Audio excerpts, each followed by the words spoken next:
feeling good, can I tell?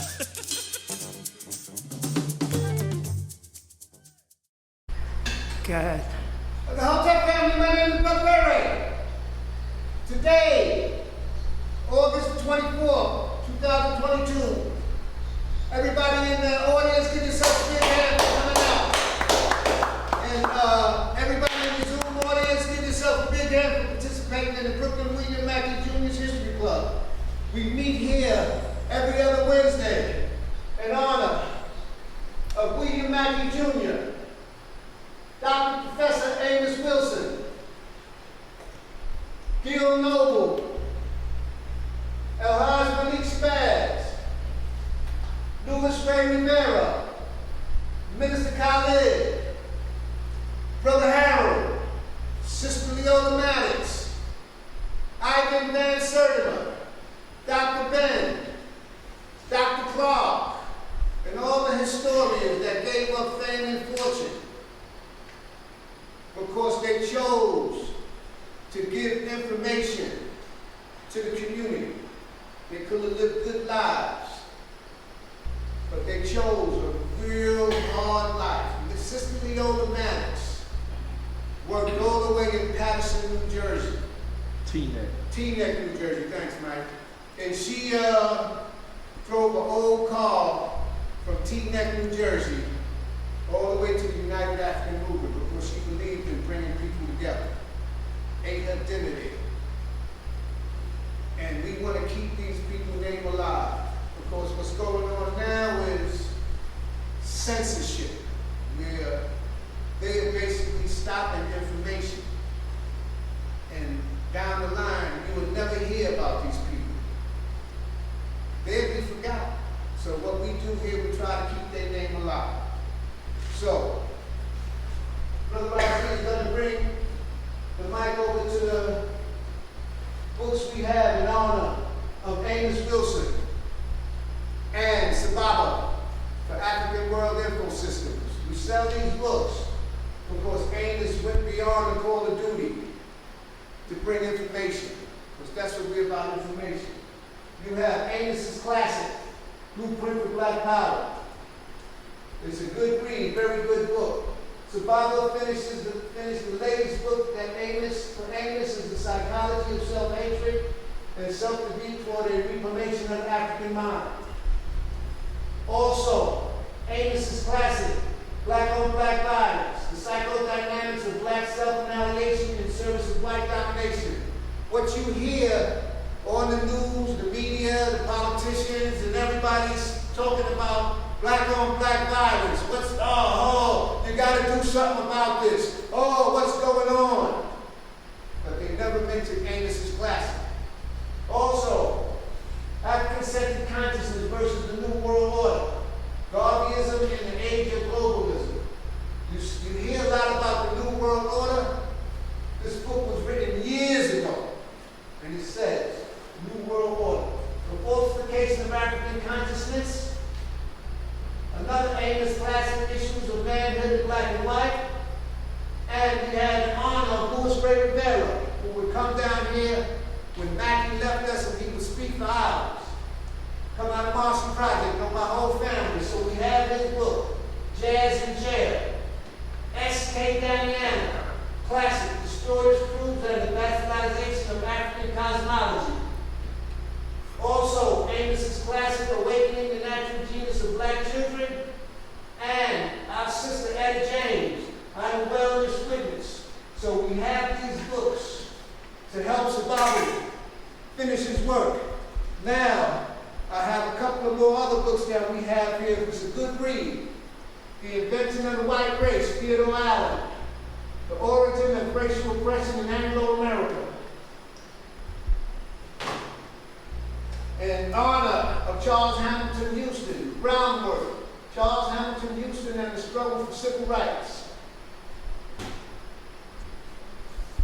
Tim Wise, White Like Me, Reflections on Race from a Privileged Son. All the good read.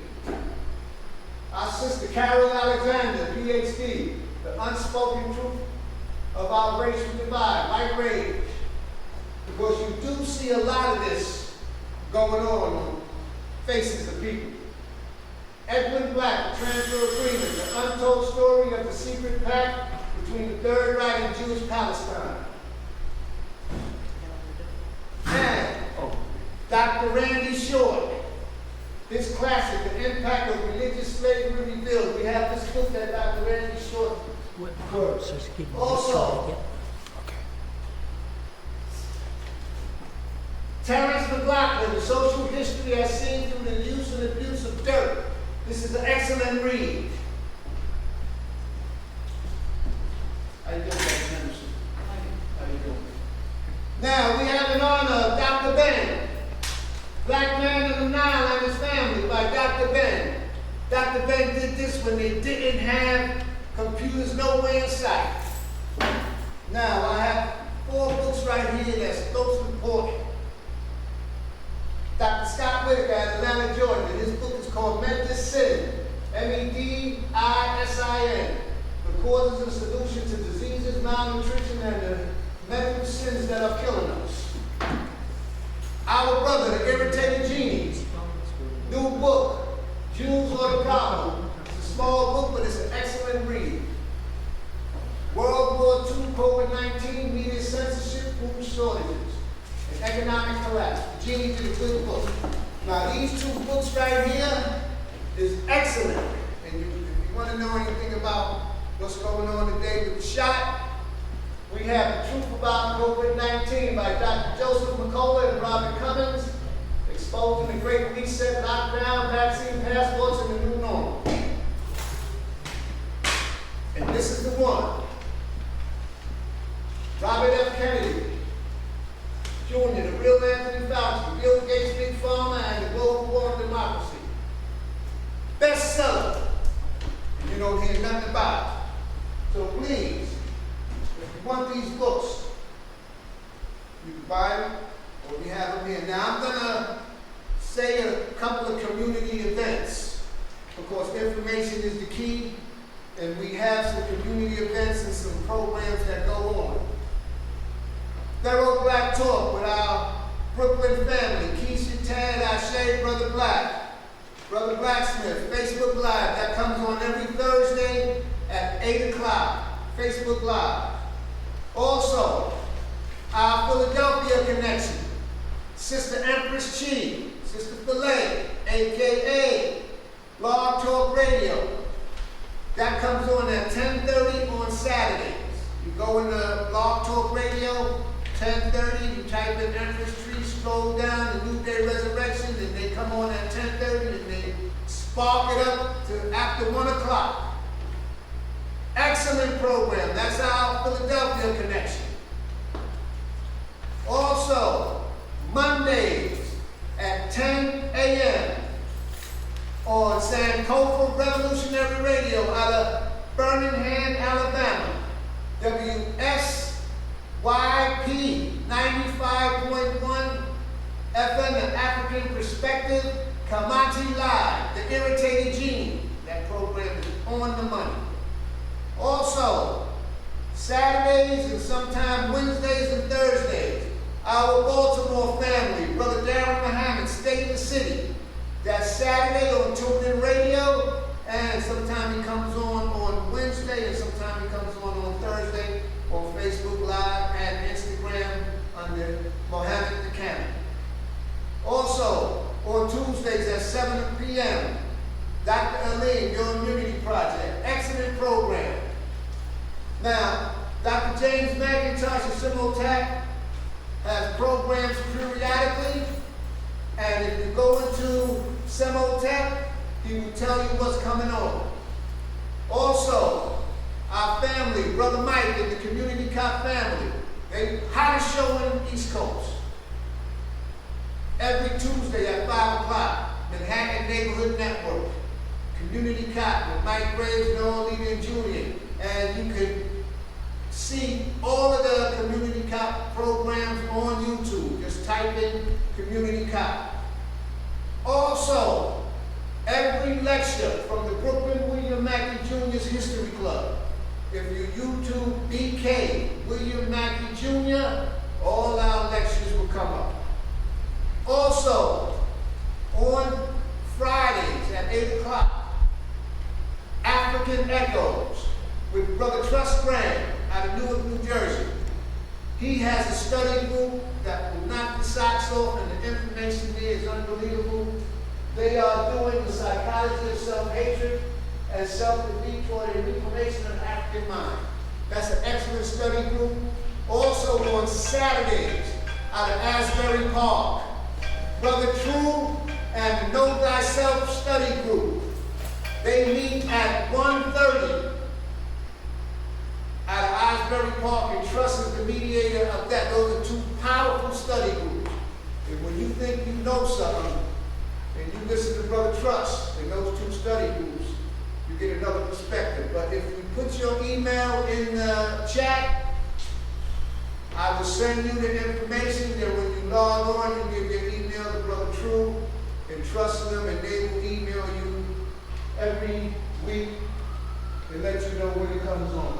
So ladies and gentlemen, if you didn't log on last week and you didn't come here last week, we had our noted historian and good friend Dr. Arthur Lewis, and his topic was Ukraine, Taiwan, and the fall of the US dollar, part 1. You can see that lecture on YouTube. Dr. Lewis said, I gotta come back and do a part 2. So ladies and gentlemen, give a big hand to our keynote speaker and good friend of the Brooklyn William Mackey Jr.'s History Club, Brother Arthur Lewis. Yes, sir. Yes, sir.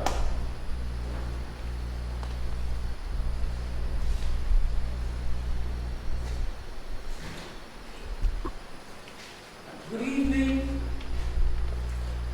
community, and good evening, Africans who are here at the William Mackey Lecture Series, 24th of August, 2022.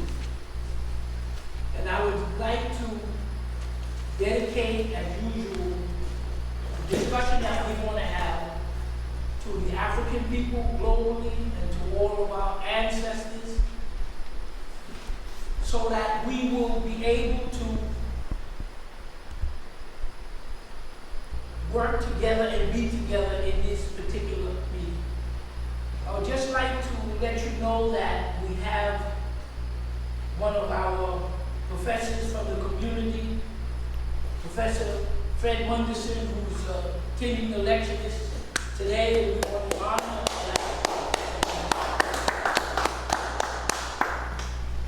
Professor Munderson. I would like you to come up for a minute and tell the audience about what you do in Egypt and other places, because Professor Munderson was with myself and a number of others 20 years ago plus with Dr. Ben, who took us repeatedly into Egypt. Professor Munderson is one of the individuals who was continuing Dr. Ben's work in the form of his books. So please, friend, come up. You have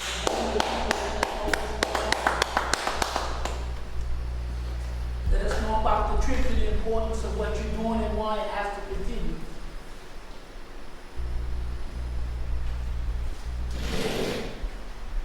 Good evening. I'd like to bless this formless space. Brothers and sisters who are doing this phenomenal continuation of the cultural history of our people. Your work is significant, and I'm honored to be here among you tonight. I want to disagree with Professor Dr. Lewis in that it's more like 30 years and more that we were in the foundation of the Ben legacy. I don't know how much time that you allotted me. I did prepare a lecture to give to you as my first time, because it's so important that you make an important first impression.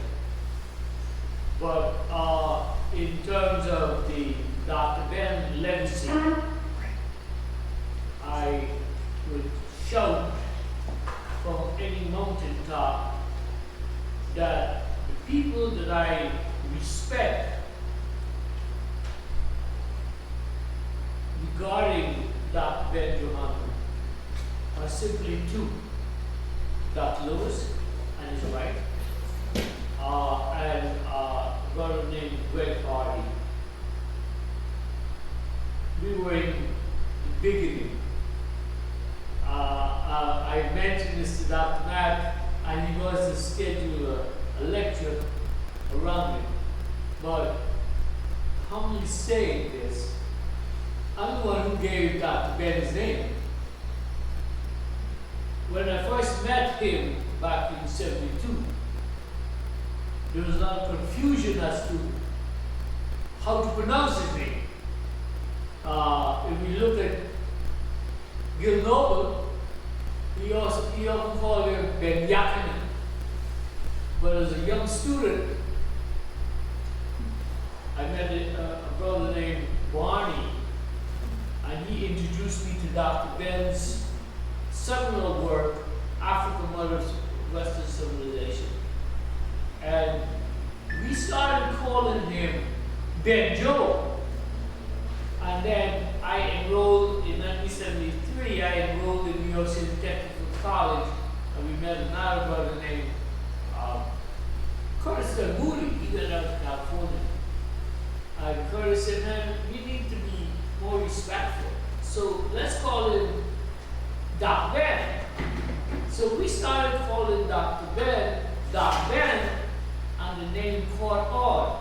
And you have to understand the significance of this time period that we're discussing, because Dr. Ben was not well liked at first. Here was a brother speaking truth to power that was receiving enemy fire, friendly fire, and family fire.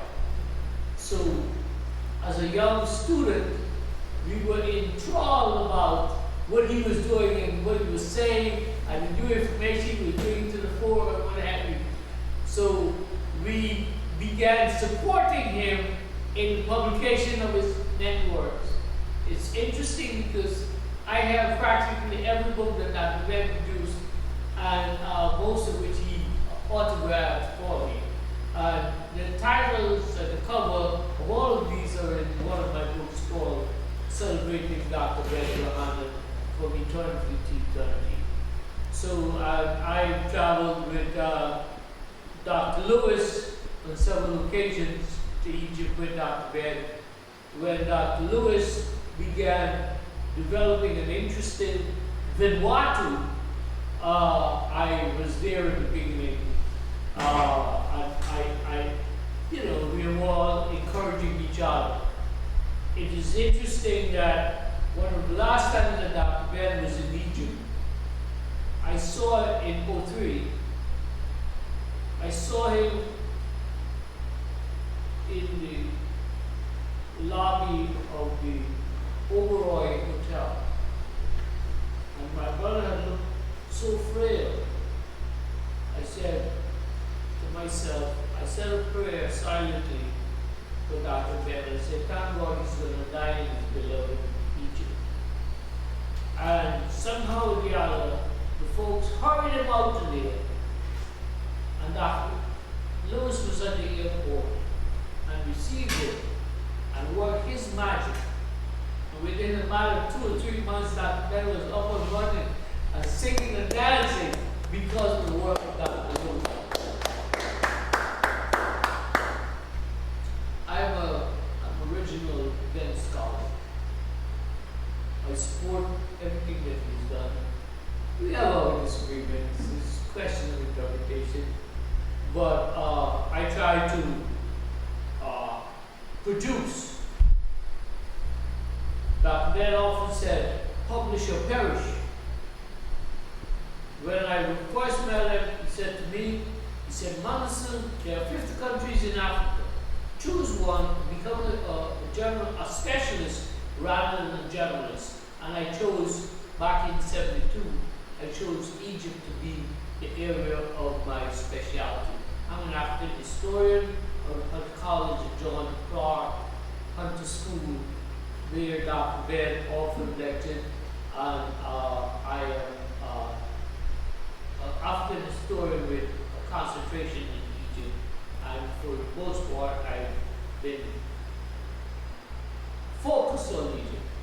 I just came out of Egypt day before yesterday. I like to let our people know things have changed.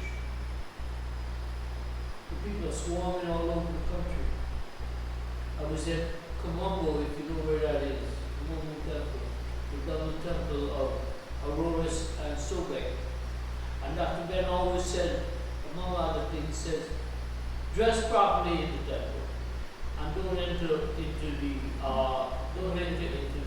Holy of Holies, the sanctuary, because in ancient times only the high priest and the Pharaoh entered there.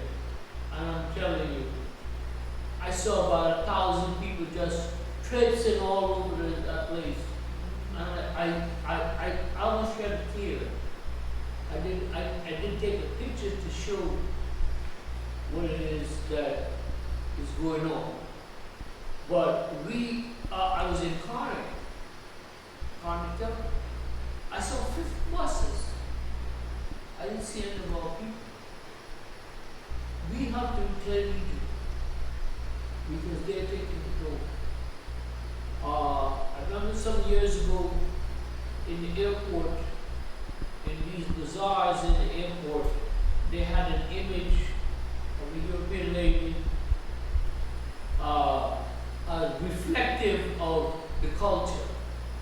Sunday, I saw a European guy, and he's full frontal view of anyone passing through. There is no indication that these people were actors.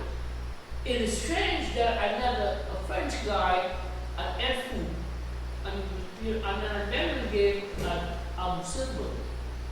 And he was honest. He said to me about racism and interpretation of ancient Egypt. And he said exactly that these racists believe that these African people were incapable of creating the culture. And that is how they have projected it. So what I've done is I've studied archaeology as the foundation of all my work. I recognize that there's a period which I entitled the ancient records of the ancient records. And this is a period from 1870 to 1930, where the most significant archaeological excavation has been conducted and reports generated relative to what was found. I was in Harlem maybe a couple years ago, and I heard in the scuttlebutt, don't read the white man. In my view, that's not my position. We have to read everything, but you have to develop the sophistication to analyze the information. These are the people who did the work. They presented it with a twist because they were writing towards for a European audience. Yes. But there was a lot of factual correct data in what they were presenting. You got to be able to find the needle in the haystack. That's right. And you have to educate yourself about what's going on. I've read tremendously on practically everything that you could find. You know, I shouldn't be saying this to you, but I just came out of Egypt on Sunday evening, and I came out with some data, and I'm continuing the work. I don't know if I've committed sufficient time to delve into the topic that I wanted to present to you this evening, and I know that I was not scheduled. My area of expertise is Egyptian temples, and I wanted to share that with you if time will permit.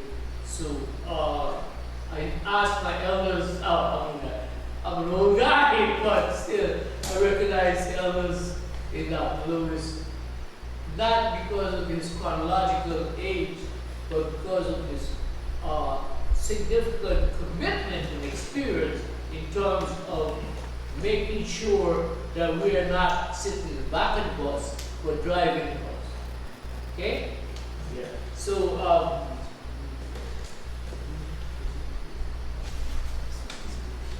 okay. Yeah.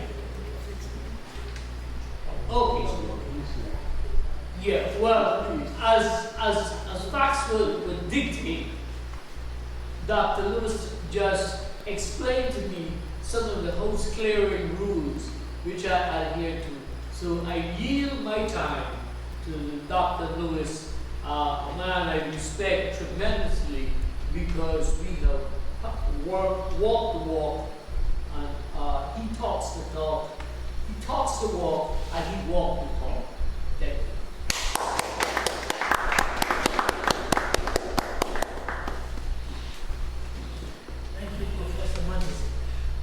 Because I was on the schedule for the continuity, as I spoke to the professor there, what I want to do, and I'm going to make the presentation so that we can get the material out there. Right.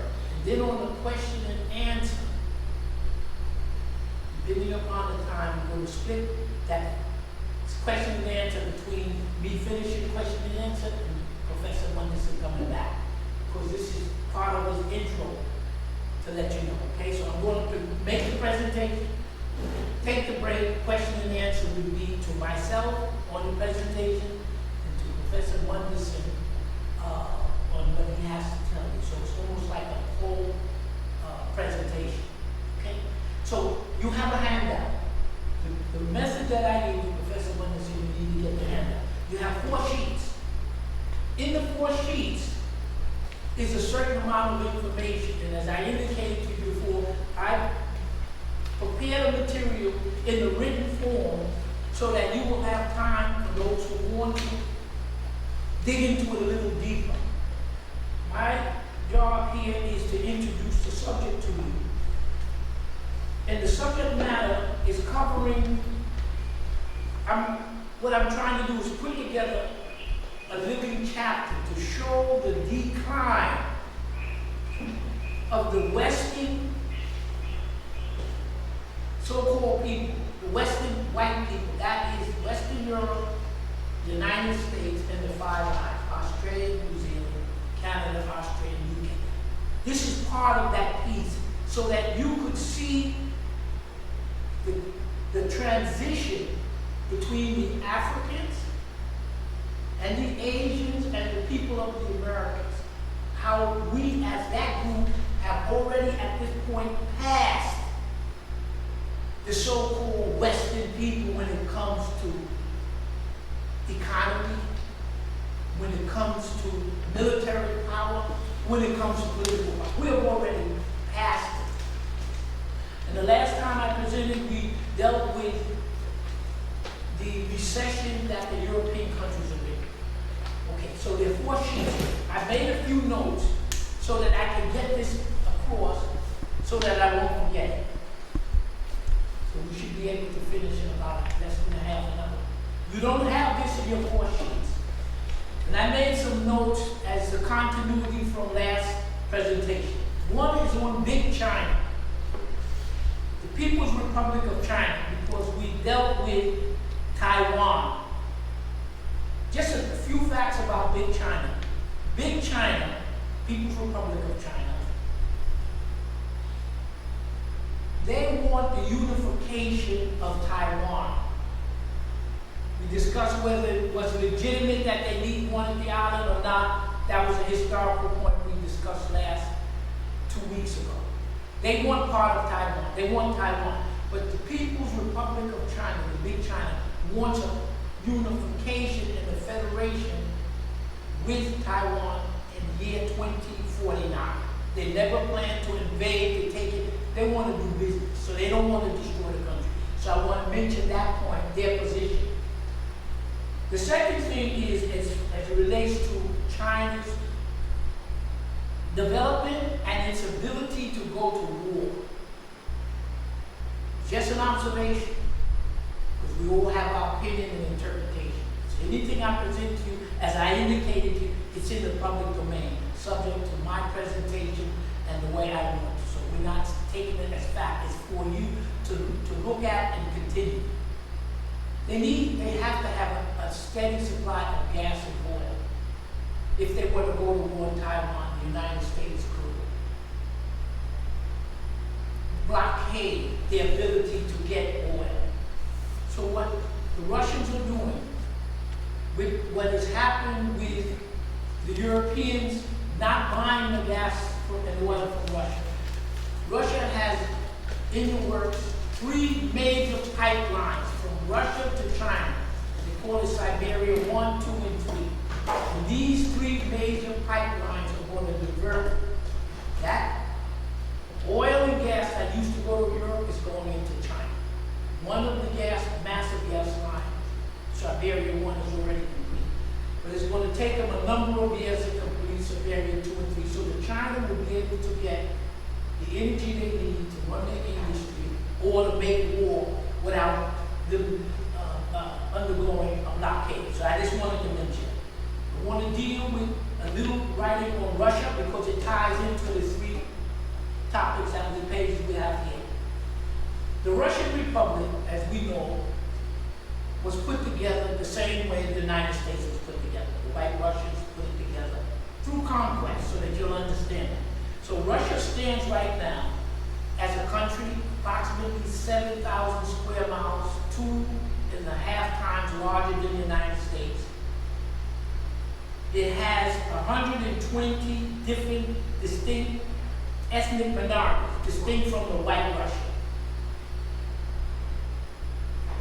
Most of the white Russians, which make 80 or 85%, they're Orthodox Christians, coming from Christianity as it came from Africa. The main ethnic groups are Russians, Tatars, Ukrainians. So Russia, as we mentioned before,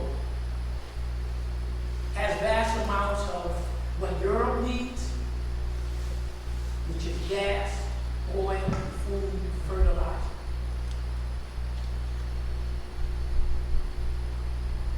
There is an international space station. Russians are leaving the International Space Station as of 2024. They will no longer be part of it. Russia is going to put together a Russian space station. In 2010, the Chinese already started. They're going to have their own space station.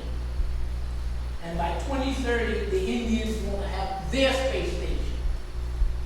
And it's in the works for the Africans to have their space station.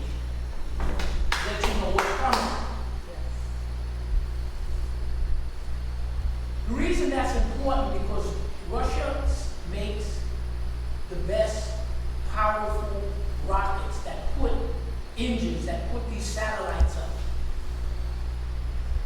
So Russia will be able to, China will be able to, and India. It's questionable whether the United States still has the technology to put the satellites up because from the last 10 or 15 years they were depending upon Russian satellites. I want to jump before we go to the 4 pages here. World War II, they have what they call Operation Paperclip from 1944, they say, until 1959. And was basically that program that was put together where the people of the United States went in to pull out the Nazi scientists, technicians, to bring here. That's right. You can look it up for more detail, but the thing was that the white people who run this country had no problem taking in over 1,600 scientists. They were all Nazis. That's right. I checked a man from Moldova a number of weeks ago, and he said to me, he showed me a video where the Nazis in Ukraine was demonstrating. And he asked me, this is on American TV, people in America, condoners, the people who run America are Nazis. So they have no problem bringing them in. Concentration camps, to remind you.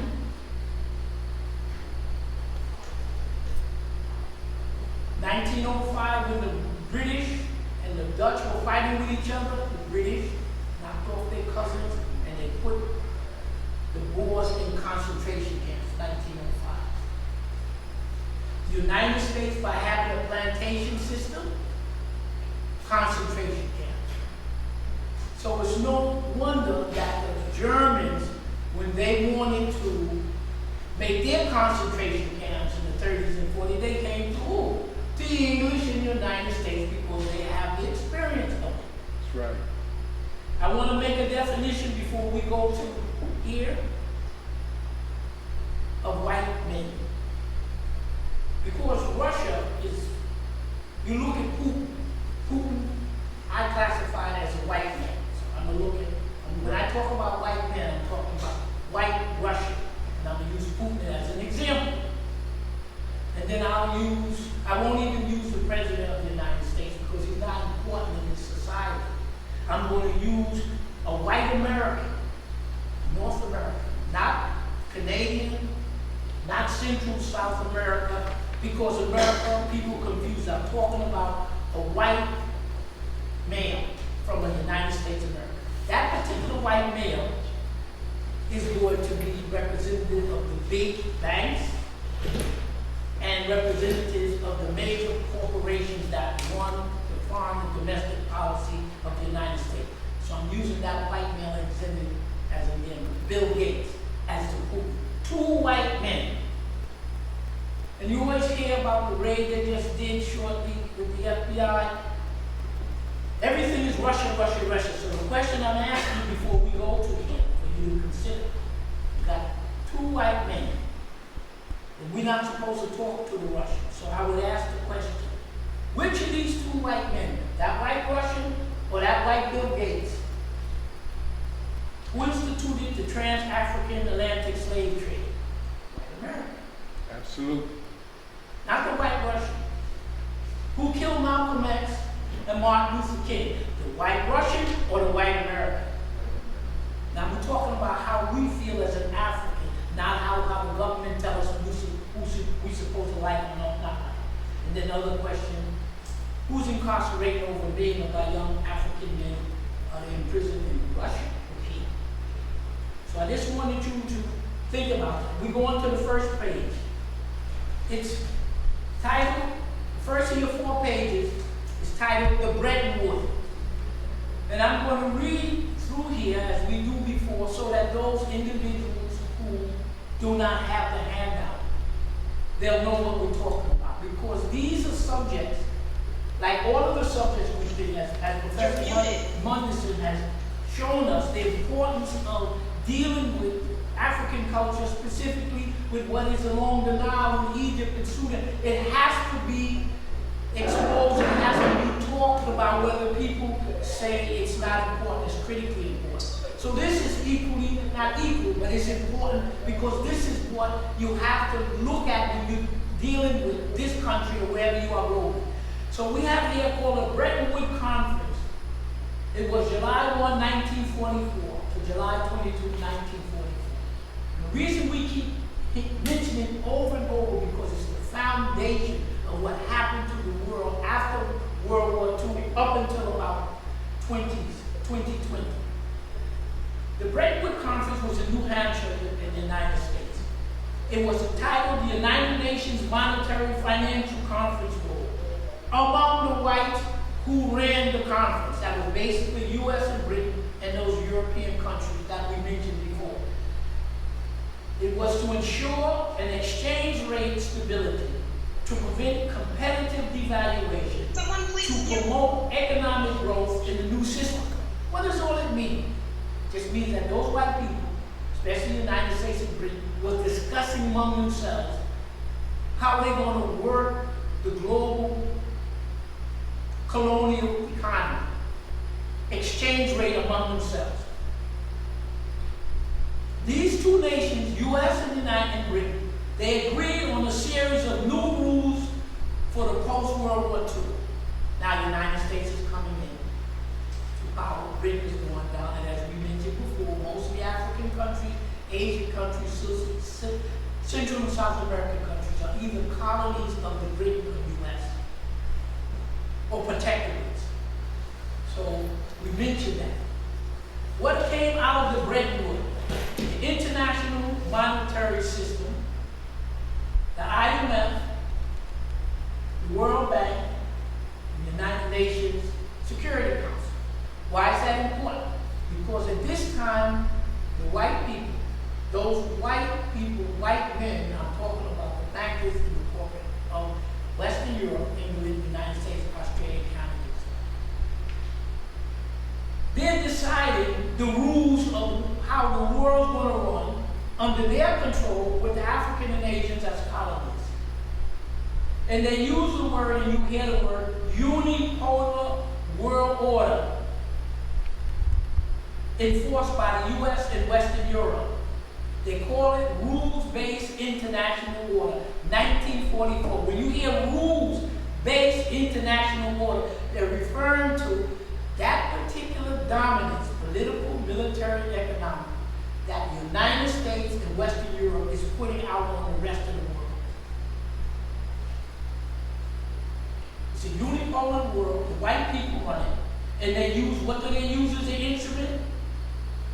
Military intervention, economic intervention, economic sanctions, coups, and economic warfare. So the point here is, just to remind you again, there is something called rules-based order. And you will hear the president and everybody in the United States, rules-based order, just remember, represent the way the world rules are run from 1944 to now. Those rules were put out by the United States and Britain on how they want to rule you, using the UN, politically, IMF and World Bank economically, and the U.S. and NATO military. We're going to the second page. But remember, we still got to get to Professor Mundy said at the end. In this second page, in the upper corner here, I just put here European reserve currency. When they say that the Portuguese money, the Spanish money, the Dutch money, the French money, the English and the U.S., all of these reserve currencies lasted about 50 years. Reserve currency means everybody's supposed to use these. This refers only to the Europeans. It had nothing to do with it. Africans were doing business at this point. Africans, the Asians, the people of Central and South America. So they make it sound that when the French and the English and the rest of them were getting colonies, that was the world. Going down here, 1944 to 1971, the U.S. dollar was a reserve currency, meaning most of the world had to use it. 1971 to 1974, there was no reserve currency because the United States was not able to give different countries gold in exchange for the paper, so there was no reserve currency from 1971 to 1974. 1974 to 2022, you have the petrodollar, which is gone. Let's look at the second page, and these are basic concepts. Any one of these areas you can take and spend days and weeks researching. It's just to bring these things to your attention, that these things are what the world runs by. China's working on the reserve currency. Their reserve currency, they back it with gold, manufacturing, and their military. That's what's coming. Russians are putting together their reserve currency backed by gold, commodities, and military. The BRICS are putting together, the BRICS are Brazil, Russia, India, China, South Africa. They're putting together their currency. And the Africans are putting together their African currency. They're going to have it in another 5 years. And that African currency continental currency is going to be backed by natural resources and the military. So it's going to be no more U.S. dollar as the reserve currency. It's not the reserve currency now anyhow because less than 50% is done here. We go to the upper corner here, BRICS. The BRICS countries are Brazil, Russia, China, India, and Africa. So you know your power. You're If you unmuted, sir. add up You're muted. the number of human beings that live in these 5 countries, you come to 325 billion people. 1/3 of the world's population is in those 5 countries. Those 5 countries make up 23 trillion, 25% of the global economy, and 50% of all of what has been generated in terms of gold in these countries. They do 20% of the world's trade.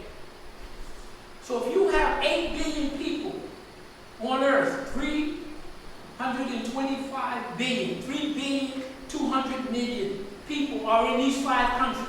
In the BRICS, you have 1, 2, 3, 4, 5, 6 countries that want to join with the BRICS.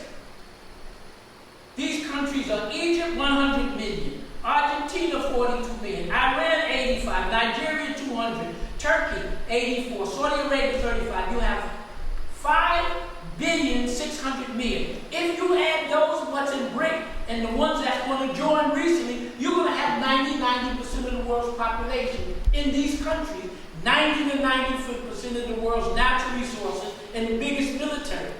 So you're going to have that block trading globally, and the United States and Western Europe will not even be included. That's what's coming now. Over here, on the bottom sheet here, the Western banks, the money that they have stolen on the world trade as they go down. 1979, they froze 19 billion of Iran's money. 2011, they stole Libya's gold. 2021, Venezuela, $3 billion they took of gold. Afghanistan, 7 billion. Russia, 300 billion. $300 billion they froze. Just took it. Because they could, or they think they could. So, just wanted to bring to your attention that most of the world's economics is already in the hands of the BRICS, not the United States and Western Europe.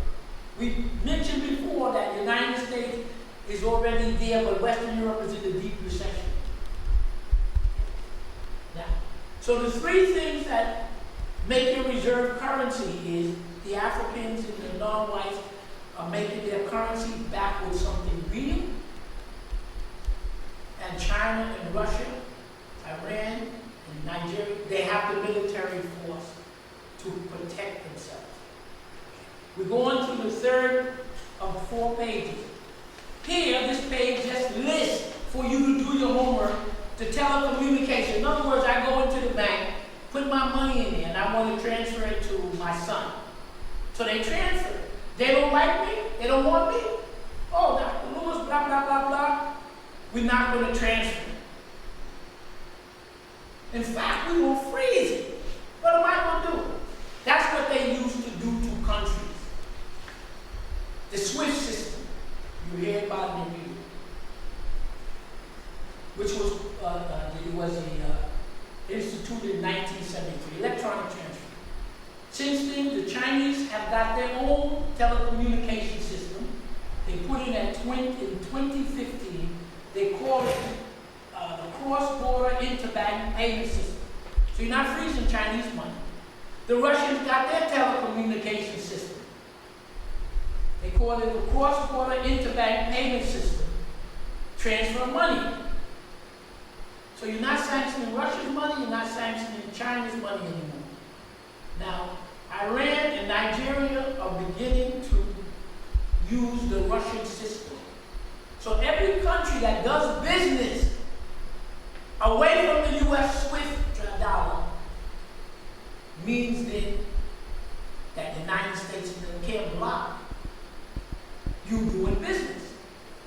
The middle section was part that we used last week to show you that there are these 5 countries: India, China, South Korea, Taiwan, UK, Nigeria, Japan, Brazil, UK, and Mexico. These 10 countries do telecommunications payment in their own country and wipe out all what you call Bank of America and the other. They're taking that away from them. Let's go to the last sheet. So that we'll come down to finish shortly, 5 minutes or so. So we'll have our question and answer, and we'll save time for Professor Munderson. On this sheet, what I did was I connected and put Russia as the center. Why? Because they're telling you Russia is this and Russia is that. Russia is poor. Russia is so poor that if it wasn't that the way Europeans, white people, including the United States, the way they eat out of Russia and Africa. Most of the food that the Europeans or white eat, they have to buy from Russia or they steal from Africa. Stealing is being cut down. These are the people who want to bring you the new world order. So now that they cut trade to try to collapse Russian economy over to Ukraine, and we can get into the answer. The Europeans are not getting Russian oil, gas, food, fertilizer, and minerals. The economies are shutting down. Those are the same 5 things they've been stealing from us: oil, gas, natural resources, food, and minerals. As we cut them off, and as Russia cut them off, Europe is withering. Most of the industrial base is in Asia, because the Europeans gave it all away for money. But the industrial base is building in Africa. Africa is building 100 brand new cities.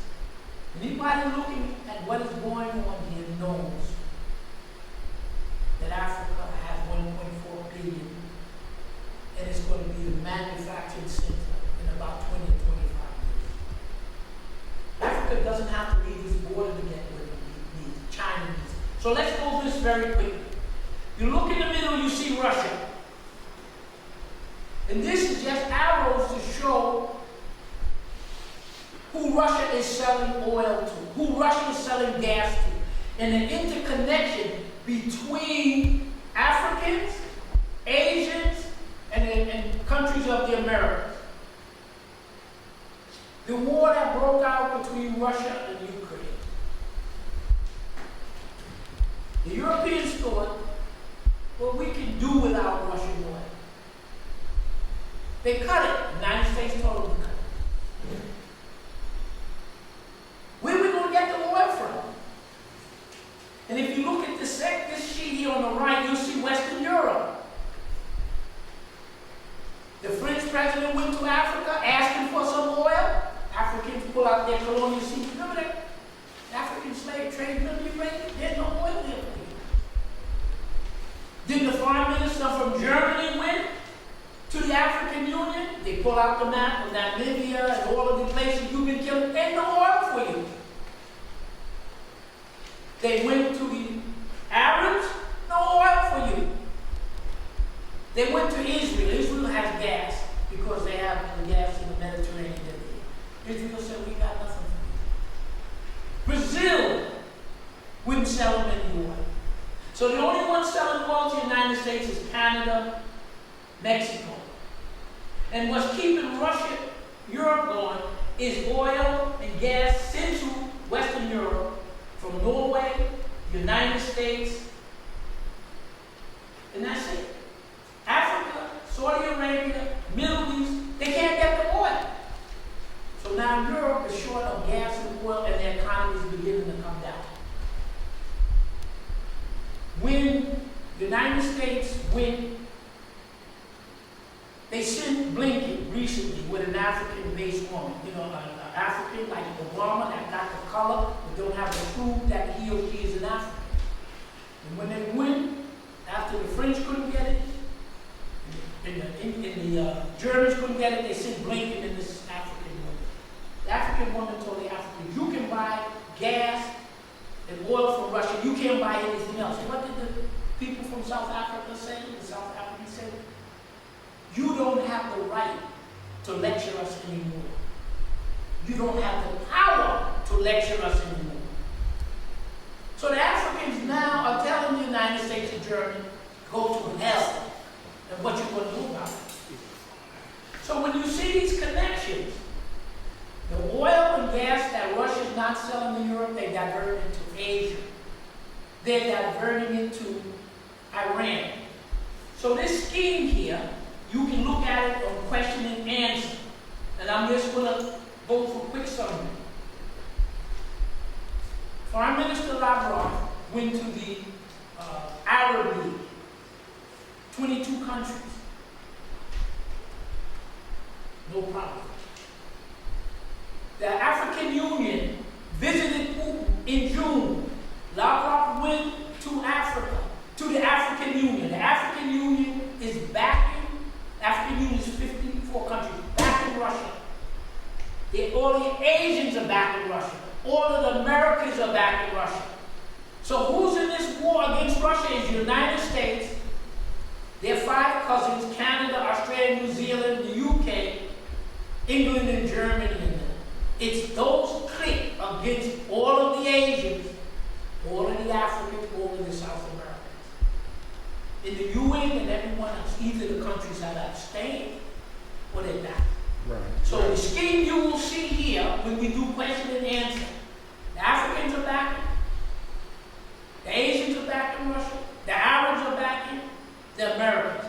To give you one quick example, so we can go on the question and answer, Professor Munderson, if you look at Venezuela on the bottom, to show you how bad things are for the United States in Central and South America, where they used to dominate.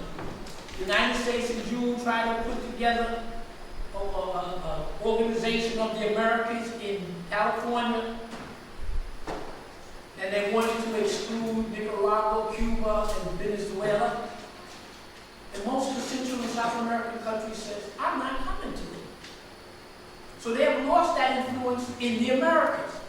So let's look at Venezuela as we wind down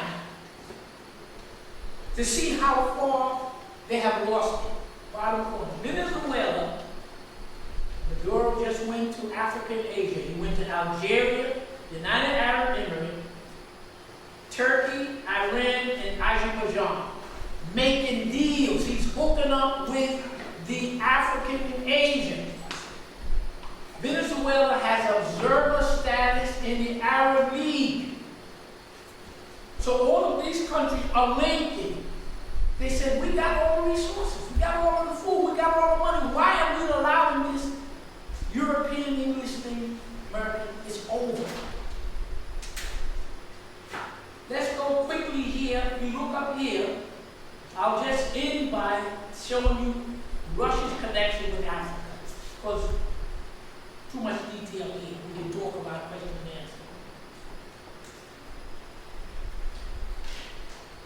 answer. In Africa, whether you like it or not, you still have some conflict. And 1 or 2 African countries have decided to get rid of the French, and they ask Russia and others to help them. What's Russia's basic relationship with Africa in the last 100 years? They sat at the Berlin and Brussels conference when they were cutting up Africa, but they didn't take a piece of it. Italy attacked Ethiopia, 1896.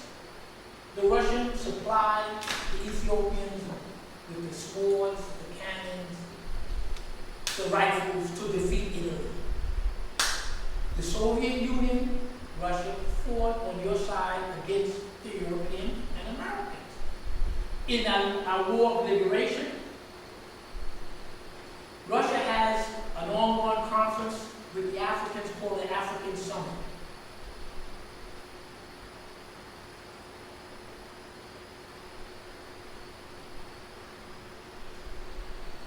what we do here, we're going to end the presentation because the purpose is to get the information out to you for further research and for question and answers. So you have enough material here. We have to briefly summarize it for the question and answers for you to go. So with Ray Radio, we can break for a short break, and then whatever time that's remaining for question and answer, I would like to split that time between us talking question and answer and give Brother Munderson, Professor Munderson, the balance of the time for him to begin to expand what he's doing and the importance of what he has to do. So Ray, we're ready for question and answer if you're ready for it, or a break. What I would propose is whatever time that you are giving us, whatever time you're giving us, is question and answer. Question and answer. And we're going to give Munderson the half of the balance of the time. Don't worry about it. We got time. Okay. Okay, ladies and gentlemen, we're going to do question and answer. The first question is going to be from the audience. Brother Raji. Alright, so all these countries are getting down, all these continents are getting down, away from the American enterprise. We're still here as African Americans. Where do we fit in to this million? The question is, where do we Africans in the United States, in the UK, in Canada, you mean where we are caught up in? Just in the U.S., how are we going to get down with what's going on around the world when this country's falling apart right under our feet? First, I don't have an answer. Second, the answer that I gave to another young lady, you keep doing what you've been doing to survive. You keep doing what you continue to do to survive. In other words, if we present this material, say, well, you present this material, so bad in the United States of America, we all need to leave. No, I'm not saying that. I'm saying that the world has shifted. Most of the manufacturing in the world is in Asia, and now it's coming to Africa. The manufacturing center in the next 10 or 15 years, for those who are interested, planes and stuff, is going to shift from Asia to Africa. We've got everything to China, so you know that shift is coming. You know that if you and I go to any place in the Gambia or Ghana in the next 5 years, you're not going to use the British dollar, British pound. You're not going to use the US dollar. You're not going to use the French franc. You're not going to use the Chinese yuan. You're going to barter. You're going to use the local currency of Ghana, or you're going to use the regional currency of West Africa, or West African bloc, or you may be using the global currency of the whole continent when it's coming. That's what's coming there. Now you got 1.4 billion Africans building 100 cities. If you look at that world, most of the building, whatever that means, homes, water, bridges, it's going to occur in Africa. Africa already has 65% of the arable land, agricultural land, and when they put the trees along the Sahara, it will go to 70. Everybody needs it. So I can't tell you where you fit in. I can say to you a hypothetical plan that I have. I'm 78 years of age. My hypothetical plan primarily is to stabilize my children and grandchildren who have to or want to live here, and then I have to make preparations to start putting something in place on the continent for my children and grandchildren based upon my knowledge and my pocket. I can't tell anybody what to do or what not to do. Everybody is in a different circumstance. All we're doing here is saying there's a change. The world is rapidly, it's changed already. The dollar, look, if most of them, go back 30 years, 40, they had what they call the 7 Sisters. Those were the big oil companies from the US, France, England, and Dutch. They had oil. Who now controls all the oil? They're all controlled by non-whites, either an Arab or African or something. So with a petrodollar, you had to use use the dollar to buy oil. Ain't nobody gonna use a dollar to buy oil. Why would you use a dollar to buy oil when you could use your own money? The United States doesn't have the military might to make you use the dollar. So the whole world has shifted. The African Asians have the population, they have the natural resources, they have the military might, and they want to use it in their favor. Okay? Now, when they had the Ukrainian-Russian war broke out, and the West said, what we're going to do is we're going to stop buying Russian oil and gas and collapse Russia's economy. The problem with it is, all of the gas and oil that the Europeans can buy, the Asians are buying. And the Russians have gotten to that step just like Gaddafi did. Remember when Saddam tried to sell his oil in Europe and they bumped him off, right? And remember when Gaddafi, Egypt, and the North Africans said that they want to have a continental currency backed by only gold. If they had a currency backed by only gold, that meant that the United States petrodollar was gone. So they knocked off Gaddafi, so that the Africans did not get a continental currency backed by gold. Okay? Now you revved up. Russia says, okay, this is what we're going to do.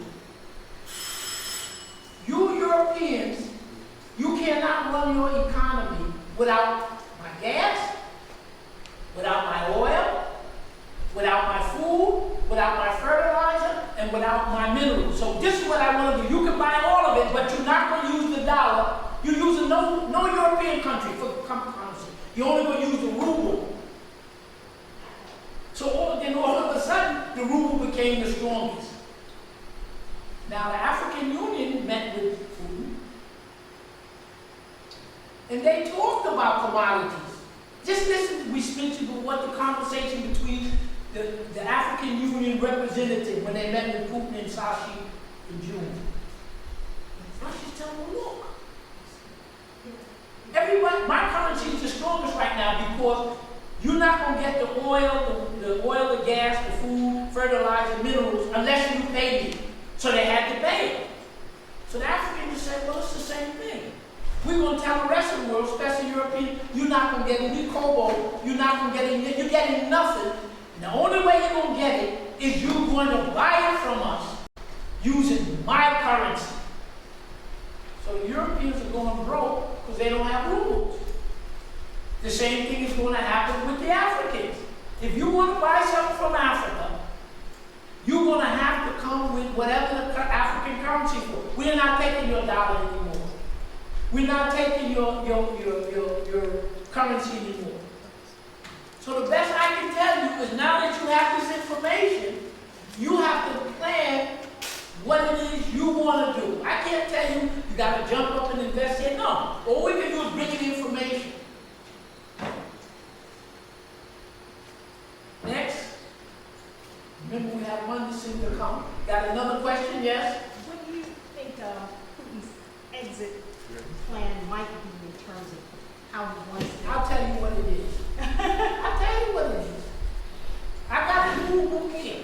Just like all those other white people on TV, they know the rule book. Here's the rule book. You don't know what the hell you're talking about. Do you and I know what Russia's after? Putin already told you what he was after. The Russian people were after to make, let's go back very quickly. You had Ukraine. You had a president of Ukraine in 2014 or 15, Yanukovych. The Russians, he was doing business with Russia. The European says, do business with us. Don't do business with Russia. Russia says, do business with the Europeans. There's no reason to cut off business, so Russians wanted the Euroshenko, the one they made the coup, to do business with the Western Europeans and us. No, the white people don't want that. The white Americans and them, because they still think they have the gun to do what they want to, and this war showing them you don't have the gun. Said no, don't deal with the both of them. So they made a coup. United States knocked them off, and they began to build up the military of the Ukraine.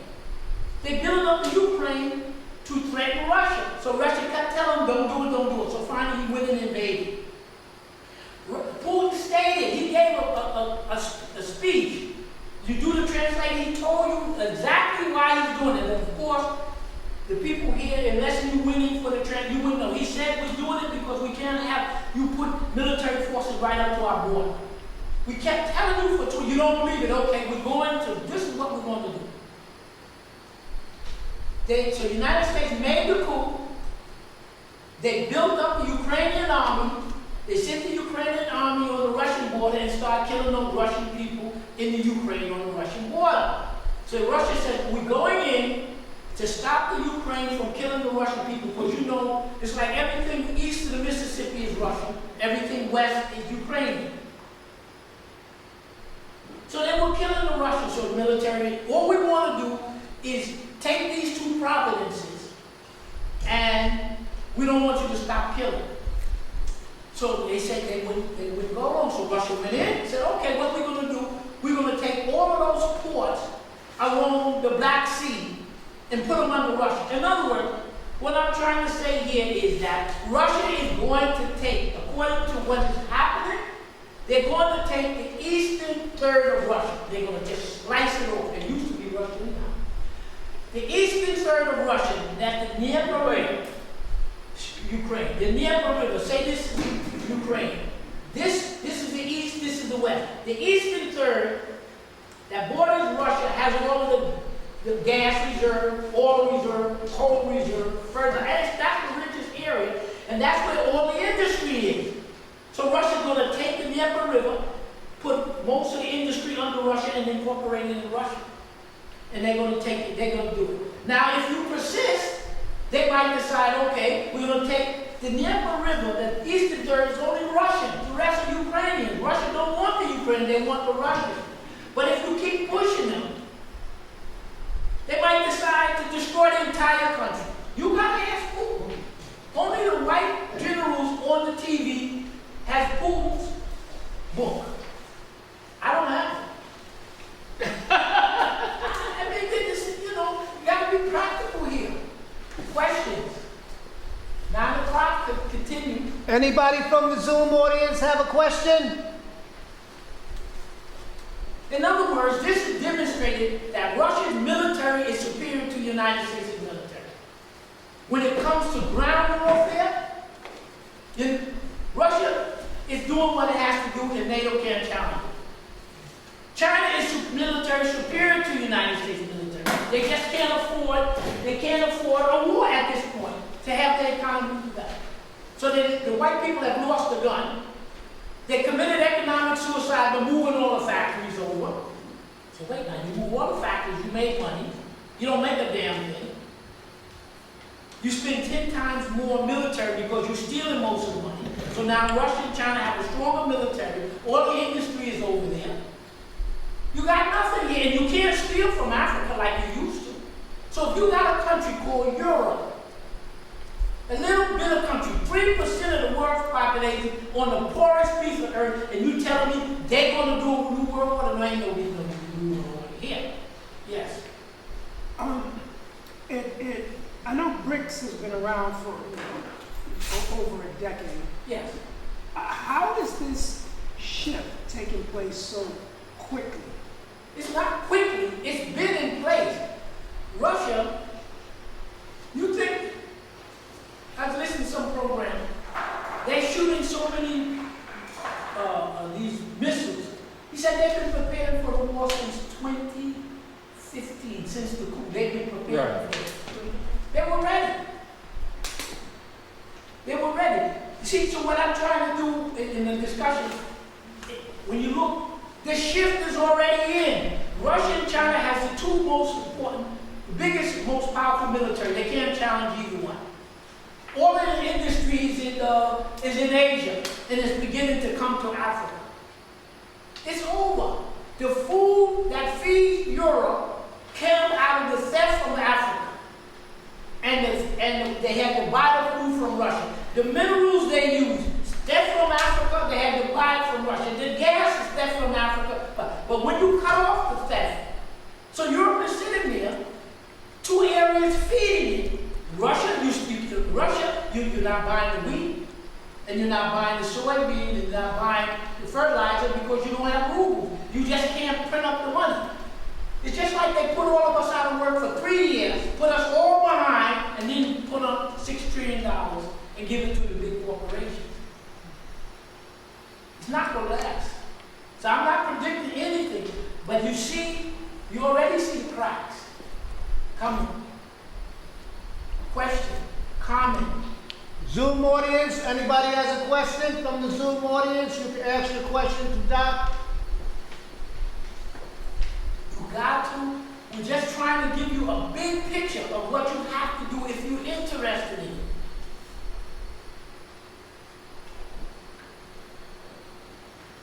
Okay, any Doc, other? you mentioned that manufacturing coming to Africa, but my concern about production is that Africans are not really able to control that production again through the Chinese or non-African groups so that they can benefit.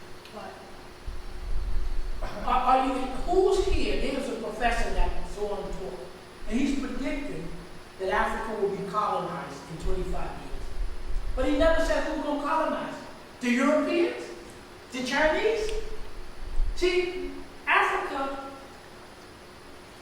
look, China is in Africa because it's like most countries. What they need, you got it. Food, aluminum, everything. So the Chinese says, okay, I'll make a deal to you.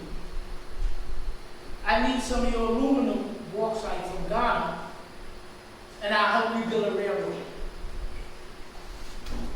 Then the Chinese say, I want to control all your bauxite for the next 8 years. God said, you're out of your mind. You build a railroad, and it cost me $2 billion. I will give you what we call the equivalent of $2 billion worth of aluminum. Didn't let nobody come in and steal this stuff. They built a railroad from Kenya, Mombasa Port. The railroad system runs deep into the Democratic Republic of the Congo, the center of the country. It's like building a railroad from New York to the Mississippi River. And then it came that Kenya couldn't pay the debt. So the Chinese said, we want control of your port, Mombasa, for 10 years. Said, you're not getting it. So the Chinese asked, well, why did I build all the railroads? Africans said, you built them because you wanted to make some resources, and you had in your mind that you're going to build railroads to Central Africa so that you will be able to pull out all that metals and stuff out to Africa. And the Chinese say, you're using these railroads to hook up your own economy. He said, that's what we were here for. We knew what to do before you Chinese came here. But you're the first one in the last 50 years that would halfway help us. So we took advantage of it. Nobody's going to give you something for nothing. So, for those who believe that we're going to be colonized, I say it's like you standing in a river and the water is running from here to here. And I asked Professor Munderson, which direction is the water running? He's looking at it, telling me he don't know. How you want to tell me you don't know which way, direction, and you see it running this way? That means you don't have an understanding and you don't have an imagination. If you look at what Africans are doing in terms of building up their economy, who's going to colonize? So I can't answer these questions because you got to go into a lot more detail. But what I'm saying to you in summation, and I'm going to turn it over to Professor Munderson, is that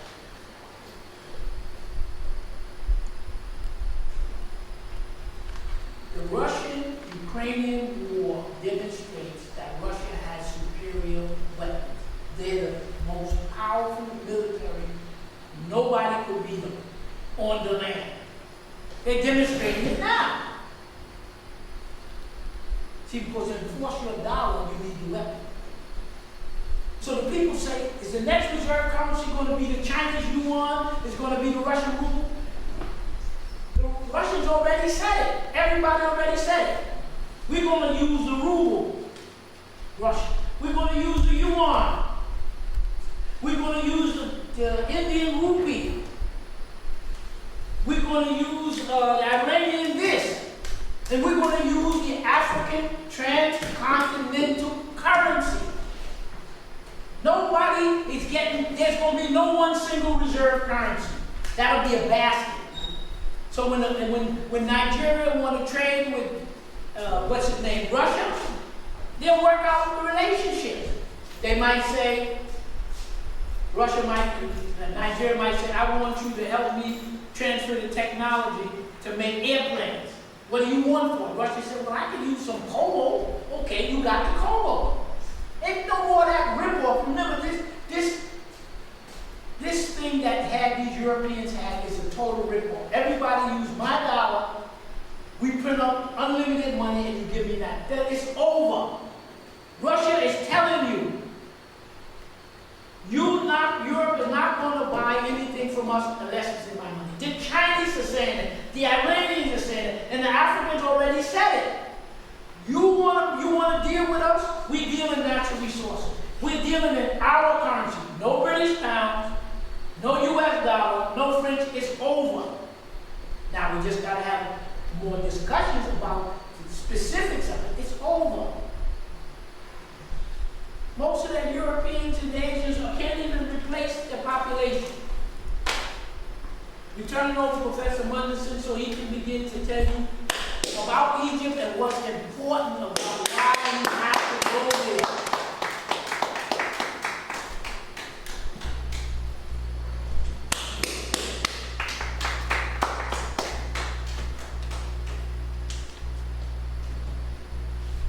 Study the sheets.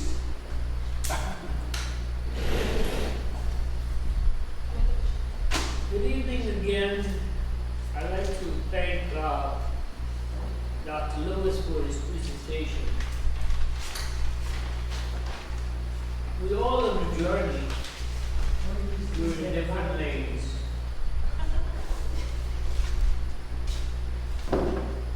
Dr. Lewis said a couple of things that I agree with. Not everything I agree with, but he emphasized understanding and knowledge. Professor Clark, and I use these two quotes in practically every one of my books several times. He said that the people who preach racism colonize history. And when you colonize the world, you colonize the world's knowledge. To contribute to the answer to the question that the young man asked, we have to arm ourselves with knowledge. What the most significant thing about Dr. Lewis's presentation is that he brought a wealth of knowledge about contemporary world dynamics.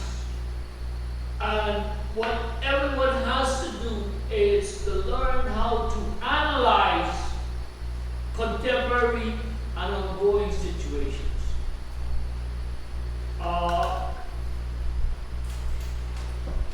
My work is to provide information as rapidly as I can. I was speaking with, I'd like to say to Dr. Lewis, I spoke with Bianchi today. He said he has it on his mind, but he hasn't forgotten it. I was explaining to him. We have to be able to analyze data so that we can make the most optimum judgments. There is no one person who has the answer to our predicament as African people in the West. Recently, I encountered some Africans at the UN by accident, because I was going to get a visa to go to Egypt. And I got there, and they said that there's a line. And they said, well, you got to go online and make an appointment to join this line to go in there. I said, well, there's something called visa on arrival. So I went, but I saw some Africans over there. So let me investigate what these people are doing. And I happened to ended up as a part of what they were doing. And I ended up writing the Diaspora Accord. This is something that just came out within the last 3 weeks or so, just before I left to go to Egypt. The Diaspora Accord is appealing to the African nations to recognize the sons and daughters in the West who were enslaved and needs to be reincorporated into the language, the culture, the ethnicities of Mother Africa, so that the whole body of Africandom will come into fruition. My work, as I had said in the beginning, I do not write books to get rich. It's not going to happen. When I was a young man, like this young man over here who I've known for some years, I followed Dr. Ben. Dr. Ben, because of what he was doing, he initiated self-publishing. And these young people, we bought everything that he wrote to just give it the opportunity to turn over and continue. This is what I'm doing. Well, unfortunately, however, they're not buying my books. But that's on them because they're missing out. Anyway, let me just focus on why I'm here. I was invited some time ago by Dr. Lewis, and we could never connect. And then there was a sister I met at the African Festival kept bumping on me. And Wednesday, this is one of my few free Wednesdays, so I thought I'd come. And in order to make some kind of impression on you folks, I thought I'd prepare something. And I wanted to speak about the Egyptian temple, which is my forte. I have several books on Egyptian temples. So if you will bear with me, I'm going to go right into it. Okay. So the Egyptian temple, I've dissected this important cosmological, physical, architectural masterpiece into about a dozen or so different features. I begin by saying the first part I want to discuss would be the cosmological conception. That is to say, we often can picture the last judgment of Jesus with the disciples, and they were discussing matters of their time. So we could try to understand cosmological conception, think of the gods, the African gods, sitting in their domain and planning how they would, I don't want to use the word invade, but return to earth to live among the creation that they would effectuate. So the cosmological plan is about creation. Creation through thought, creation through word, and even creation through masturbation. Ptah Ra was the god of the artisans, the blue collar god, so to speak. And he created the world based on his thoughts. His thought became word, and word manifested into actuality.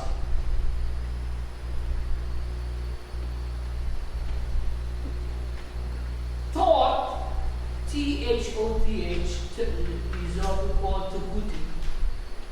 Tahuti created through word by simply uttering certain phrases. For instance, Tahuti created 8 gods by laughing. And 8 principles or spirits appeared. And each was predestined with a particular function. And he now added to these 8 to create the number 9, which is called the Ennead. There have been several Enneads of different numbers. For example, the Ennead at Karnak was 15, the Ennead at Hermopolis was 9. And Ra created through fluids, it said, through masturbation, and he created the world and everything else that was in it. So, in the conception of the divinities, 5 different elements came into being. The animal life kingdom, the plant kingdom, the mineral kingdom, the human kingdom, and the divine kingdom. So when we speak of cosmological creation, we are dealing with these 5 entities. Professor Jacob Carruthers, what we will come to realize is that there were different centers of religious worship in Egypt, where different divinities were worshipped. For example, at Heliopolis, Ra was worshipped. At Karnak, Amun was worshipped. At Elephantine and even at Esna, Khnum was worshipped. At Hermopolis, Thoth was worshipped.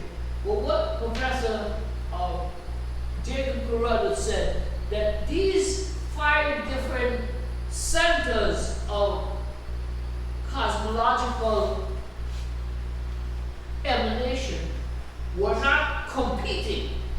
They were one and the same, as if seen through a different lens, but they were not competing. Okay? So the whole idea of creating the place where the divine spirit will now take hold was assigned to humans. Now, Ra is the one who is generally credited with creating humans. And after he had created the world, the first people he made were the Nubians, not the Egyptians, the black people. And the divine force instructed the first humans, first of all, to be priests and to create a safe haven that they would inhabit. Therefore, that made them the first architects. So the priests became the first architects. We move to the setting of where the temple would be located, because in order to encourage, to inveigle, encourage, and sustain divine forces on earth, you had to create a structure that was permanent, that was secure, and that was to their optimum likeness, otherwise they wouldn't come. So you had to create the most perfect home. Where is it going to be located? Well, most temples were located, I call it siting, geographical siting. So some temples were sited along river, SIT, along the riverbank.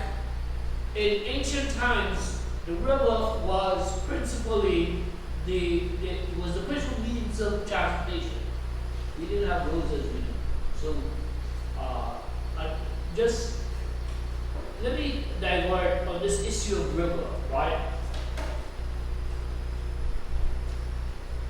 Why we need to learn what my professor had always called intellectual autonomy is the development capacity to analyze. Okay, that doesn't give you a lot of data. You gotta go and analyze that data. Alright? You don't have to agree with it. Okay. Intellectual autonomy allows you to examine the evidence and make your own judgment. Okay. So back in ancient times, orientation was based on rivers. And your Europeans have taught us several things.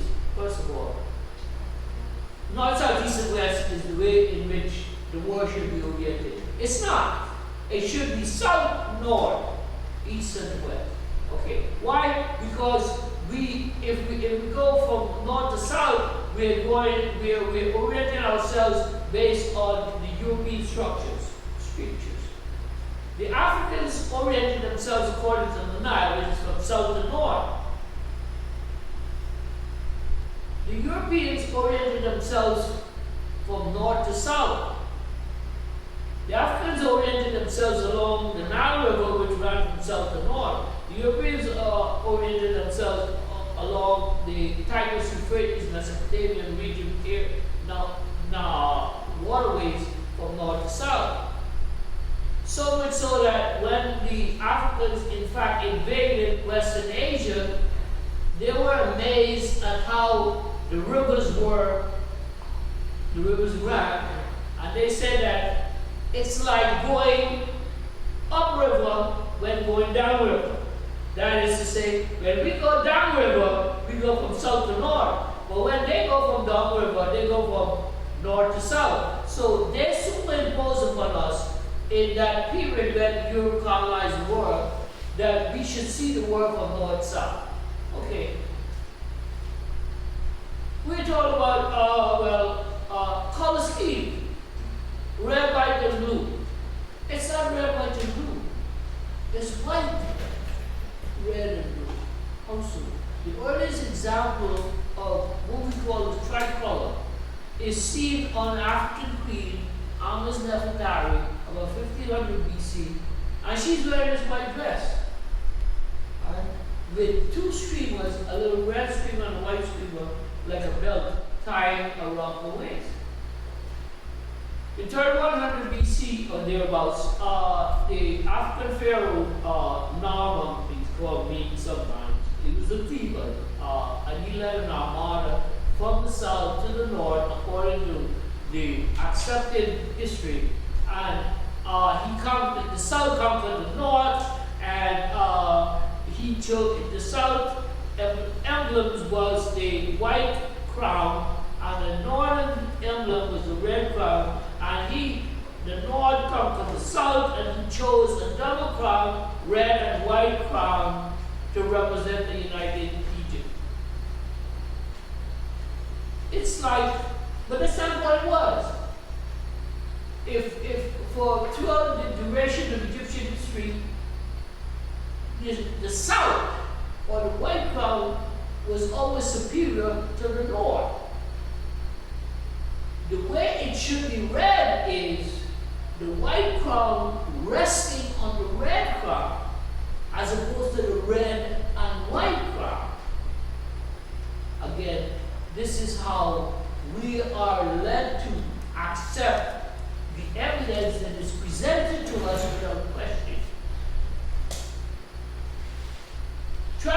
up the Nile beyond Aswan, I just left Aswan Saturday afternoon. You encounter the first cataract. What's a cataract? It's a bunch of stones in the river that makes river transportation difficult. And as you go farther inland, central, you find that there's a second cataract, third cataract, the fourth cataract, fifth cataract, there's 6 cataracts. So my argument has been, imagine yourself as the Nile God, and you setting out from your way down the river, and you says, you run into the first obstacle in the river, and you say to him, I'll make you the 6th cataract, and I'll make you the 5th cataract, I'll make you the 4th cataract, make you the 3rd cataract, make you the 2nd cataract, make you the 1st cataract. It's in reverse. The numeration of the cataracts is based on how the Europeans ascended the Nile. So that what is the first cataract at Aswan should be the 6th cataract. Again, we go into Karnak Temple. I have 2 books of Karnak Temple. I did a 12-part series on it's on YouTube on Karnak Temple. You go in, you encounter the first pylon, 2nd pylon, 3rd pylon, 4th pylon, 5th pylon, 6th pylon. There are 6 pylons in the east-west orientation, and then there's a 7th pylon, 8th pylon, 9th pylon, 10th pylon on the north-south orientation. That's not how it was. The numeration is based on how the European ascended or entered the inner regions of the temple. It should be 4, 5, 8. 4, 5, 8, 7, 6, 3, 9, 10, 2, 1. But that's not how we accept it. So another thing to it, I was speaking to this brother from Detroit today, and I asked him, what did you said, no, I gotta go. You lost a lot. If you haven't been now, you haven't been yet. Don't walk, run, and go there to get what is still relevant or what is still actual today, because there's been so much change. Now, we know the famous, they're building a new museum. And we know there's a lot of stuff being moved around. We know that there were 2 Tutankhamun statues in the old museum. There's only one there left. And all the gold of Tutankhamun is gone. I asked the guy, I said, where's the gold? He said, we're ready next week. We'll bring it. But I'm not going to be here next week. So those are some of the changes that are taking place, but also the misinformation that we have been fed, and therefore we need to develop what I call intellectual autonomy so that we can analyze the information and then make some judgment. Dr. Lewis presents the information. It is up to you now to go in there and try to figure out what's right, what's wrong, what's correct. Okay, so I mentioned the geographical siting of the temple on the riverbank, on the mountainside, in the desert. I was in Erkam. I don't go to Egypt now on my own. I don't go with groups because groups are cumbersome. I leave that to the young people. I was in the desert. There's a little temple there that was built by Tutmosis IV and his son and hopefully the third and what have you. So there, there's a desert temple, and then there is these little I don't want to call them kiosks, but little along the thoroughfares, they're little cubicles where people can stop and pray. So there are different places where temples can be set. There are different types of temples, the third one. So there's what is called the God Temple, the King Temple. The God Temple is a worship temple. The King Temple is a mortuary temple. That is to say, the king was, when he died, he was supposed to be worshipped. Well, if he lived long enough, he could be worshipped while he was alive. So it's called a mortuary temple, but he is oftentimes if he has a long reign, he's worshiping his own temple. So you have the God temple, the king temple. And then there's a processional temple. A processional temple is a small temple like this, because if they weren't using the river, they're walking. And the priests often carried the bark of the god on their shoulders. A dozen priests on the side, 6 here, 6 there, 6 there, 6 there, and they had to rest. So there is what is called a processional temple with 2 sides open, so that they would come in there, rest their burden, and then proceed on to wherever the destination is. Then there's what they call the rock cut temple. That's a temple cut into the rock like Abu Simbel, which is I was there.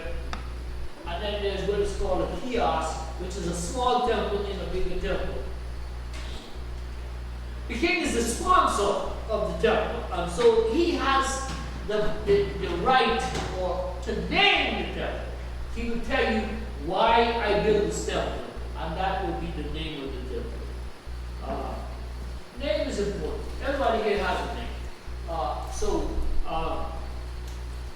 Professor George G.M. James mentioned that there were 9 parts of the sword, and the name itself was the 9th part, and it was important.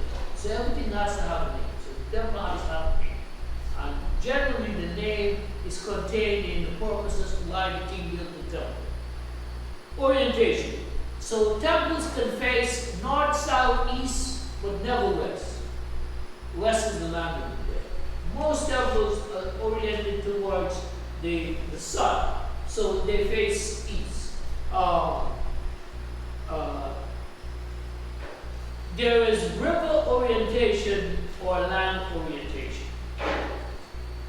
East-west, the sun or some heavenly bodies. Most temples are oriented towards one of the celestial bodies. For one temple, the Middle Kingdom and the New Kingdom, the sun god predominated because of the power of the Thebans who dominated Egypt for more than 1,000 years.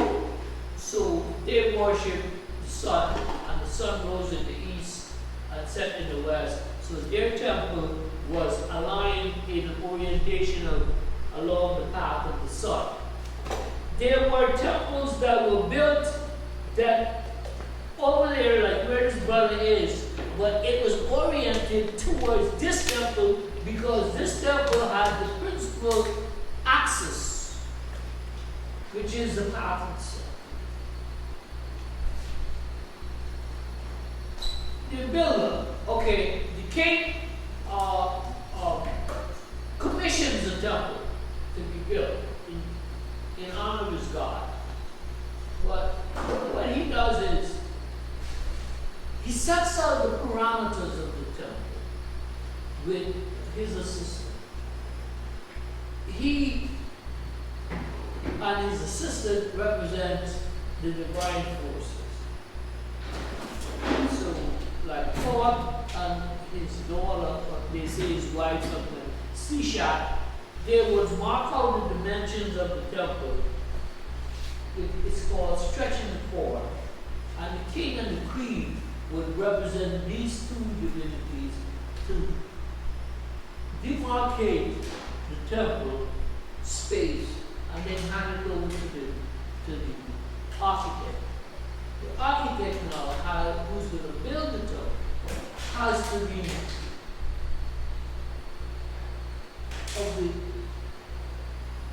he has to have preparation. He has to be psychically, spiritually, and artistically in tune with what is his function. Because if he's not clean enough, he cannot produce a work that's clean.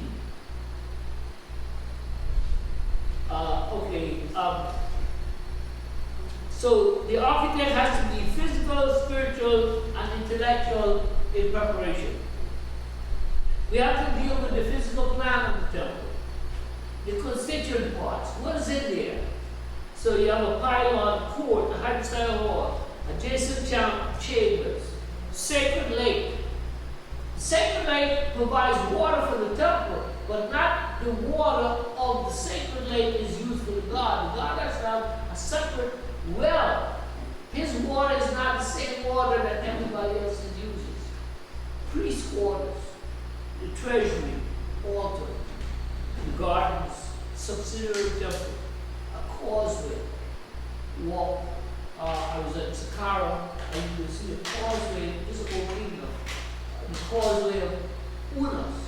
Unas is one of the kings whose pyramid had the inscription before the pyramid text. The causeway was intact.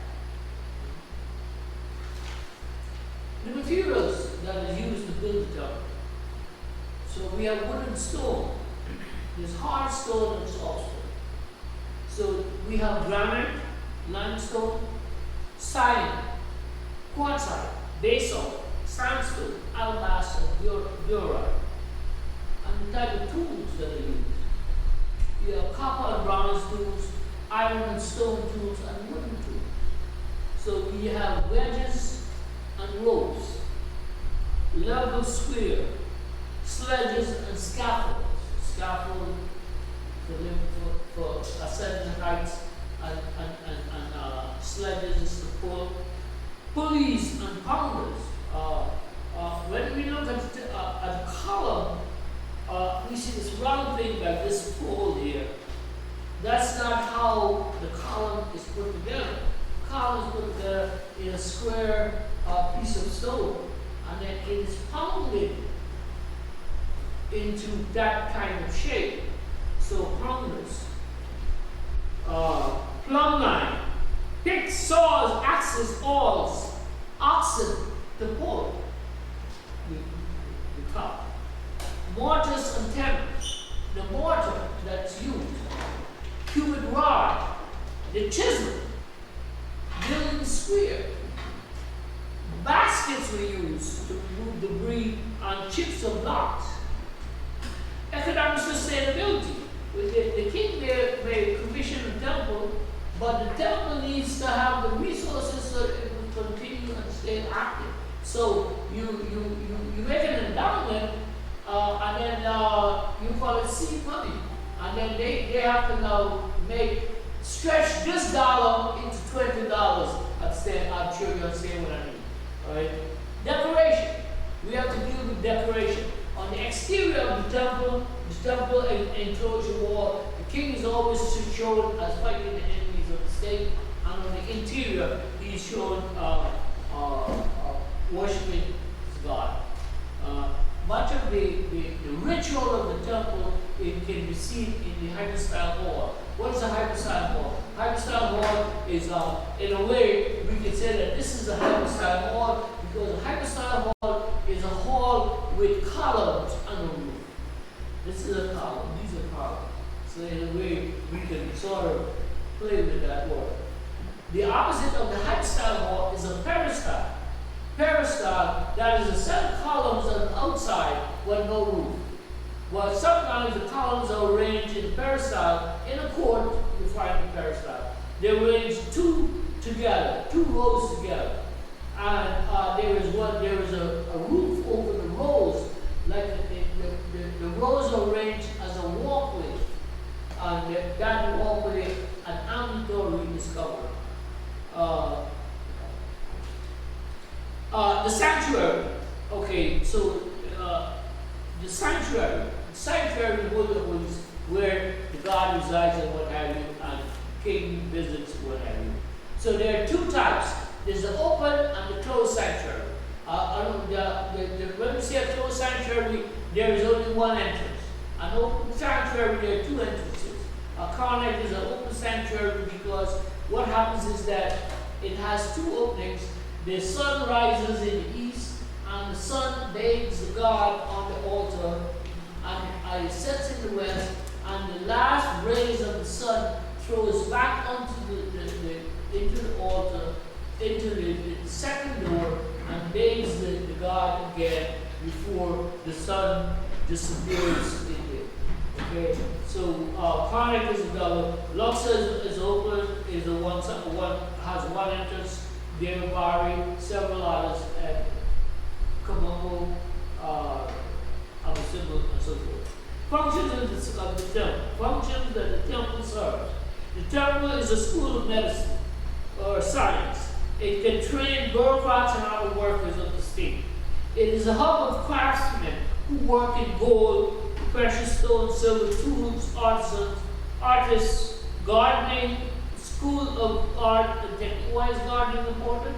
Because the gardeners they grow food for the temple staff, but they also grow flowers because every day you have to have new, clean, fresh flowers, and that's a part of the ritual for God. It's a dispensary, a hospital. The temple is also a landlord because the temple has a lot of land, and it can rent out the land for income to sustain itself. Right? It's a school of art and a school of technology, school of science. Colonies and colonies, I'm getting there, my brother. What is a colony? Colony is a line of columns. That is to say, it can be a single line, a double line, a triple line. The arrangement of these supports could be considered a colony because it's a line. One of the greatest accolades that a person could have is to have their name written in the colony. Okay, and in architecture, we have so when you come into the temple, you have the first gate, you have a court, you have a hypostyle hall. The hypostyle hall, as I said, is a hall of columns, and there is what is called a clear story. The clear story transposed from Africa into Western basilica architecture. That is to say, there's an opening on top of the columns where the light comes in. And of course, the last thing I need to talk about is the ritual of the day. It's these Africans believe in cleanliness next to godliness. Okay, so in theory, the God is awoken in the heavens in the morning, and he's given his bath attendants, sets his bath. They test the water. Son God, they test the water to see it's not too hot. He's given his bath, his towel, his dress, put on the jewelry, fed, and then tell him, okay, go ahead and do your job. Of course, well, that's theoretical, it happens in heaven. But it happens it's a duplication on earth in the temple in the daily ritual. Okay, so what happens is that the king comes to the temple to do the ritual for his God. I mentioned in the beginning about the mortuary temple. There's one at a place called the Habu, which is the mortuary temple of Ramses III, 20th dynasty. And there is an illustration showing the king going into the temple. Well, the king gets the ritual of the God in the heavens, the ritual of the God on earth, the ritual of the God the king when he awakes, and the ritual of the king before he is buried is the same basic process. So the king wakes up, he's cleansed, and then he goes to the temple. When he goes to the temple, before he can enter the temple, he has to be clean. So he is baptized. Where the river is nuded. He's baptized, and once he's baptized, before he can enter the temple, the priest now has to awaken the temple. At night, they put the God to sleep. Just give me 2 minutes. They put the God to sleep and close the door, and the temple goes to sleep. The temple has to be awakened so So he goes in, the priest goes into each and every room of the temple, asperging or sprinkling the incense and awakening the temple. The temple becomes awake, then the process of the ritual can begin. Unless the temple is awake, the temple goes to sleep. So we have a procession that now goes to the sanctuary where the God resides. And this procession is led by the king and the high priest and the attendants. So you got people carrying holy water, you got people carrying food, you got people carrying clothing, you got people carrying books. There's a guy reading all the rituals as we go along. You have musicians and different. But these people can only go to a certain point. The king and the high priest now approaches the sanctuary. The king opens the door to the sanctuary. It's called Open the Doors of Heaven. And he says, this is what I mentioned the small temple in the desert of El Tal. I went there some years ago, I went there again. And my friend said, wait, let me go. And the man opened the door and he entered and he said, Hotel! And there was a statue kneeling right there at the entrance of the door. You have to, you just don't walk in. That's what I was saying about PMP today. The man told us, don't go in the sanctuary, right? I was in Colombo. 1,000 people just walked into the, I said, my God, these people have no respect for this culture. So the king goes in, he opens the door, and he says, in essence, good morning, my Lord. I'm a priest, I'm here to do my ritual. And he advances, and his high priest now follows him doing the incense thing, because the incense is designed to clear away the evil spirits that may lurk in that domain. And then now he approaches the nails where the God is in statue form or whatever. And he says, I'm here, sir, to do my duty. Can I put my hands on you? You don't just pick up the statue. He has to ask the statue permission to pick him up and disrobe him, to give him his bath, to dress him, put on his robe, just like how we do it up in heaven, feed him this, that. And then, and in the meantime, his man is doing this here, and he's chanting certain things that, words of the ritual. And finally, he said, well, okay, sir, but I have to leave now. And he doesn't turn his back on the God, he backs away. And basically, where the sanctuary is covered in sand. And as he entered, his footprints his feet is imprinted in the sand. So what he has to do now is that he has to remove his footprints. And there's a branch of a tree called the hidden, H-I-D-N.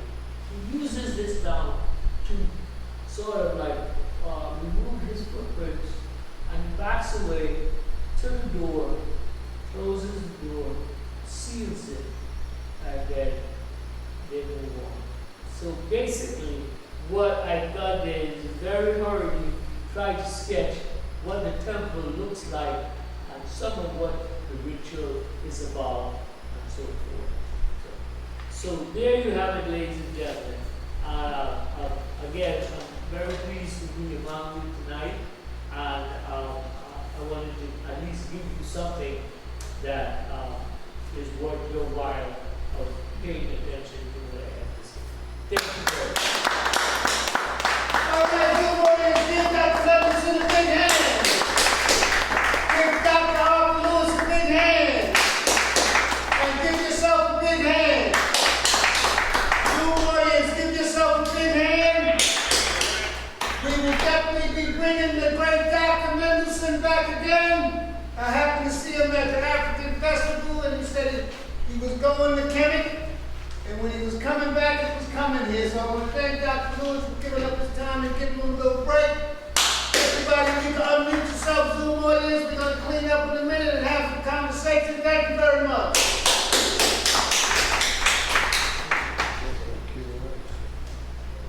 Okay. Huh?